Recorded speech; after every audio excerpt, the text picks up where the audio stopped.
क्या भारत में paper leak और साइबर अपराधों का सबसे बड़ा अड्डा बन चुके एक सोशल मीडिया प्लेटफॉर्म पर आखिरकार सरकार का कड़ा हंटर चल ही गया।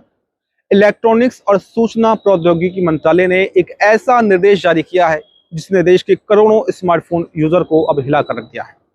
भारत सरकार ने पूरे देश में टेलीग्राम की सेवाओं पर अस्थायी रूप से प्रतिबंध लगा दिया है।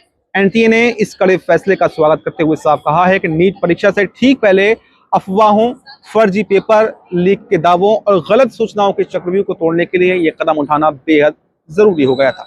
लेकिन सवाल ये उठता है कि आखिर टेलीग्राम ही सरकारों और सुरक्षा एजेंसियों के निशानों पर क्यों आता है? क्या ये वाकई सिर्फ एक मैसेजिंग ऐप है या फिर इसके पीछे डार्क वेब, डेटा चोरी और खतरनाक मैलवेयर का कोई बहुत बड़ा खेल चल रहा है? इस वीडियो में हम टेलीग्राम बैन की पूरी इनसाइड स्टोरी को विस्तार से आपको बताएंगे। आइए सबसे पहले इस प्रतिबंध की कानूनी और तकनीकी क्रोनोलॉजी को समझते हैं कि आखिर पूरा मामला क्या है। सरकार ने सूचना प्रौद्योगिकी अधिनियम 2000 की धारा 69A के तहत ये आपातकालीन आदेश जारी किया है, जिसके मुताबिक टेलीग्राम की सेवाएं 22 जून 2026 तक अब भारत में पूरी तरह से बंद रहेंगी। इस टाइमलाइन को इस तरह से सेट किया गया है ताकि 21 जून को होने वाली नीट यूजी पुनर्परीक्षा को पूरी सुरक्षा के साथ में दोबारा से कराया जा सके। लेकिन खेल सिर्फ यहीं खत्म नहीं होता। सरकार ने टेलीग्राम को एक और कड़ा निर्देश दिया है।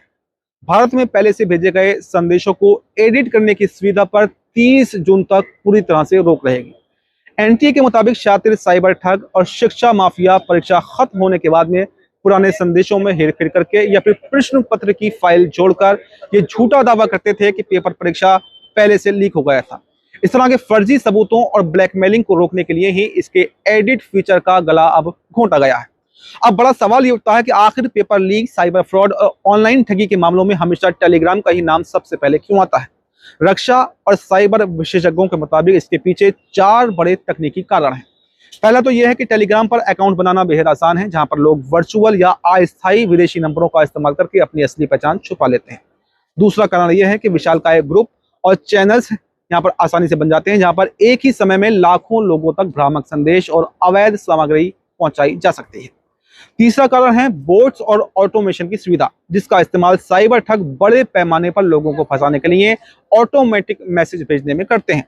और चौथा सबसे खतरनाक कारण है इसका एडिट फीचर, जिसने अपराधियों को पुरानी चैट बदलकर नकली पेपर लीक के दावे तैयार करने की खुली छूट दे रखी थी। इन्हीं वजहों से ये प्लेटफॉर्म सुरक्षा एजेंसियों के लिए एक बड़ी सरदर्दी बना हुआ था। अगर आपको लगता है कि टेलीग्राम पर ऐसी सख्त कार्रवाई करने वाला भारत पहला देश है, तो आप बिल्कुल गलत हैं। बल्कि इससे पहले भी टेलीग्राम को कई देशों ने बैन कर रखा है। टेलीग्राम को रूस के पावेल और निकोलाई ड्रोव ने बनाया था और इसका मुख्यालय दुबई में स्थित है। लेकिन दुनिया के कई देश इस पर पूर्ण या फिर आंशिक रूप से प्रतिबंध लगा चुके हैं। चीन में ये साल 2015 से और ईरान में 2018 से पूरी तरह से ब्लॉक है, क्योंकि वहां की सरकारों का मानना है कि इसका इस्तेमाल नागरिक असंतोष और सरकार विरोधी प्रदर्शनों को भड़काने में किया जाता है। पाकिस्तान, क्यूबा, थाईलैंड और ब्राजील जैसे देशों में भी इसे समय समय पर कड़े प्रतिबंध लगाए गए हैं।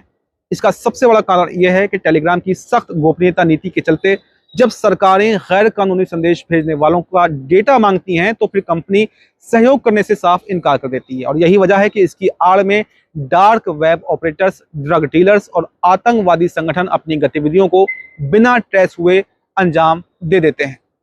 साइबर सुरक्षा विशेषज्ञों ने टेलीग्राम के इस्तेमाल को लेकर कुछ ऐसे खुलासे भी किए हैं जो आपके होश उड़ा सकते हैं।